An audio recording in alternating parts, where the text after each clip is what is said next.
Web 2.0, User-generated contents and user-generated services.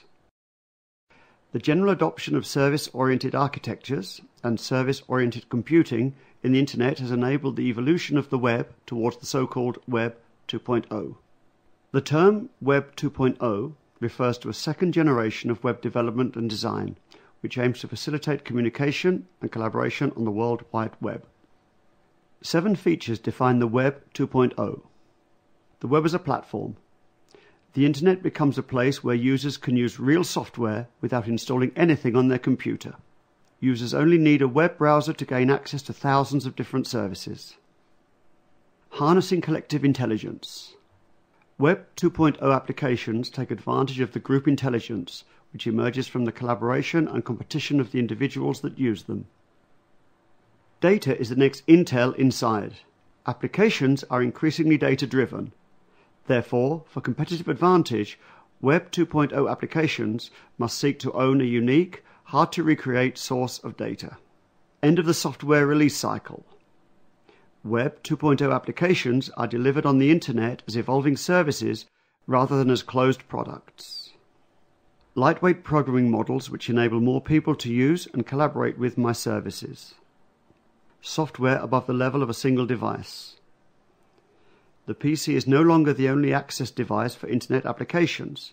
Therefore, applications that are limited to a single device are less valuable than those that are connected. Rich user experiences. Applications must provide usable interfaces to allow a pleasant user experience. The long tail is one of the most well-known design patterns for Web 2.0 applications.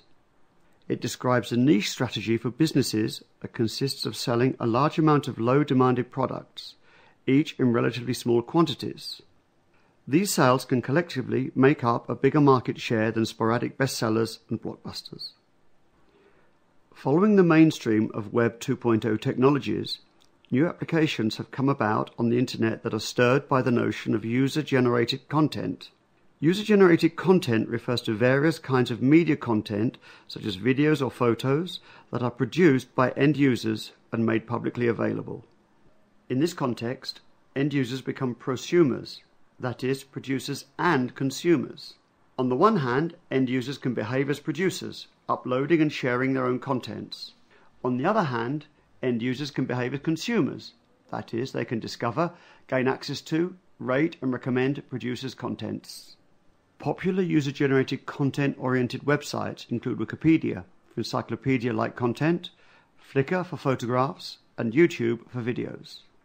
When end users are allowed to rate and recommend, a set of high-value contents may flourish and succeed from among the others, thus becoming profitable contents in the long tail. User-generated content-based applications have evolved to allow end users to create content mashups. That is, new contents generated from the combination of a set of distributed sources of information. An example of content mashup can be an aggregation of all the results from the different European national soccer leagues.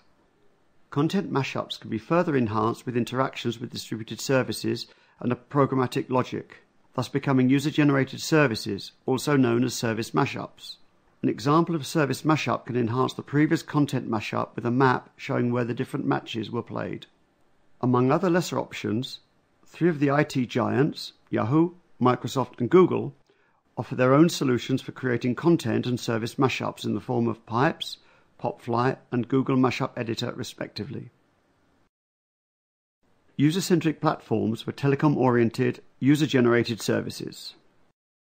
Supported by Web 2.0 technologies and the user-generated service paradigm, user-centric platforms allow non-technically skilled end users to create and share their own service mashups. In order to allow non-technically skilled users to interact successfully with a user-centric platform, it must provide a usable graphical user interface to assist producers in their compositions, a variety of content and services that producers can use as building blocks in their compositions. Common layouts consist of a palette with available building blocks and a canvas where the building blocks are combined. Additionally, in order to support the long-tail design pattern, a user-centric platform must also provide the means for consumers to discover and access the services easily, rating and recommendation tools that allow valuable services in the long tail to be filtered. The functionality of user-generated services can be greatly enhanced with telecommunications features such as messaging, voice calls and conference calls. These features support interaction with consumers at runtime, which improves the user experience. For example, a service mashup can be initiated by a text message or a voice call. The telecommunications features are offered by network capability services and enablers using frameworks and technologies such as OSA, ParlayX, or Jane-SLE. These features can be accessed by means of web services technology. Telecommunications operators can benefit from user-centric platforms because new knowledge and value can be created by leveraging on user innovation and the collective intelligence of user communities. This knowledge can be incorporated into operators' innovation process and core business by means of open innovation processes. User-centric platforms leverage on these concepts and provide the means to incorporate user innovation to open innovation processes, thus enabling open user innovation. The British Telecom Web 21st Century platform was one of the earliest initiatives that addressed user-generated services for the telecom domain. However, in this case, the creators had to be technically skilled since there was no graphical user interface to create the service mashups.